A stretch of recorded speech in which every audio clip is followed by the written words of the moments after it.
Hi, I'm Jeff McClain. And I'm Barb McClain, and we'll be reading from Psalm 78. Give ear, O my people, to my teaching. Incline your ears to the words of my mouth. I will open my mouth in a parable. I will utter dark sayings from of old, things that we have heard and known, that our fathers have told us.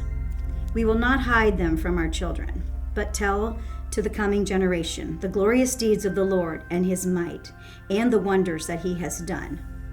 He established a testimony in Jacob and appointed a law in Israel, which he commanded our fathers to teach to their children, that the next generation might know them, the children yet unborn, and arise and tell them to their children, so that they should set their hope in God, and not forget the works of God, but keep his commandments, and that they should not be like their fathers, a stubborn and rebellious generation, a generation whose heart was not steadfast, whose spirit was not faithful to God.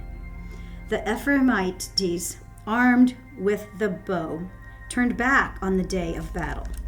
They did not keep God's covenant, but refused to walk according to his law. They forgot his works and the wonders that he had shown them. In the sight of their fathers he performed wonders in the land of Egypt, in the fields of Zoan. He divided the sea and let them pass through it, and he made the waters stand like a heap. In the daytime he led them with a cloud, and at all the night with a fiery light. He split rocks in the wilderness and gave them drink abundantly as from the deep. He made streams come out of the rock and caused waters to flow down like rivers. Yet they sinned still more against him, rebelling against the Most High in the desert. They tested God in their heart by demanding the food they craved.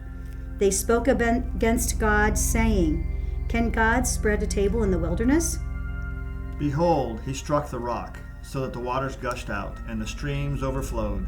Can he give bread also? Can he provide meat for his people? Therefore the Lord heard this and was furious. So a fire was kindled against Jacob, and anger also came up against Israel, because they did not believe in God and did not trust in his salvation.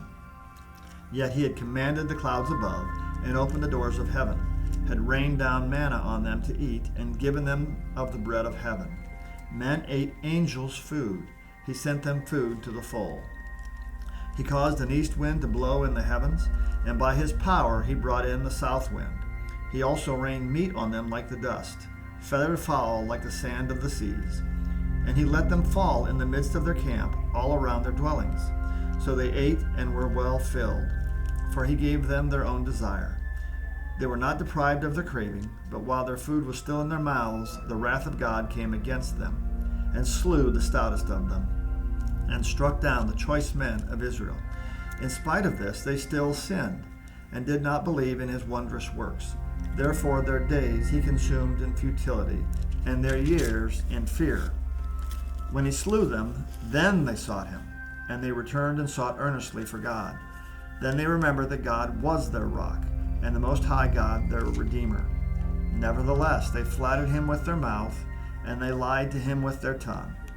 For their heart was not steadfast with him, nor were they faithful in his covenant.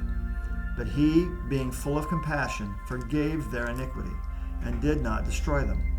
Yes, many a time he turned his anger away, and did not stir up all his wrath. For he remembered that they were but flesh, a breath that passes away and does not come again. How often they rebelled against him in the wilderness, and grieved him in the desert. They tested God again and again, and provoked the Holy One of Israel.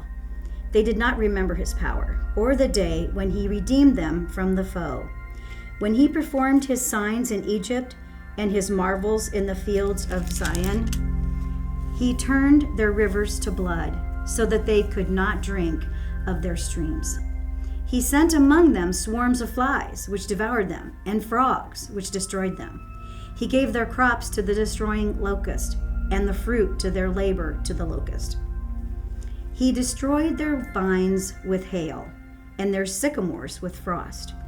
He gave over their cattle to the hail, and their flocks to the thunderbolts. He let loose on them his burning anger, wrath, indignation, and distress, a company of destroying angels. He made a path for his anger. He did not spare them from death, but gave their lives over to the plague. He struck down every firstborn in Egypt, the firstfruits of their strength in the tents of Ham. Then he led out his people like sheep and guided them in the wilderness like a flock. He led them in safety so that they were not afraid. But the sea overwhelmed their enemies, and he brought them to his holy land, to the mountain which his right hand had won. He drove out nations before them. He apportioned them for a possession and settled the tribes of Israel in their tents. Yet they tested and provoked the Most High God, and did not keep his testimonies, but turned back and acted unfaithfully like their fathers. They were turned aside like a deceitful bow, but they provoked him to anger with their high places, and moved him to jealousy with their carved images. When God heard this, he was furious and greatly abhorred Israel, so that he forsook the tabernacle of Shiloh, the tent he had placed among them, and delivered his strength into captivity, and his glory into the enemy's hand. He also gave his people over to the sword, and was furious with his inheritance. The fire consumed their young men, and their maidens were not given in marriage. Their priests fell by the sword, and their widows made no lamentation.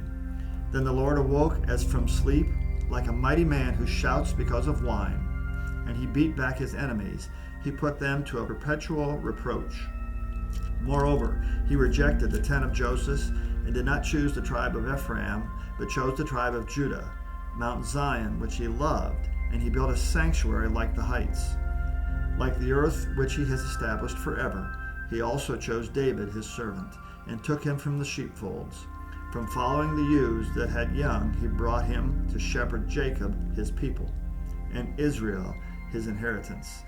So he shepherded them according to the integrity of his heart, and guided them by the skillfulness of his hands.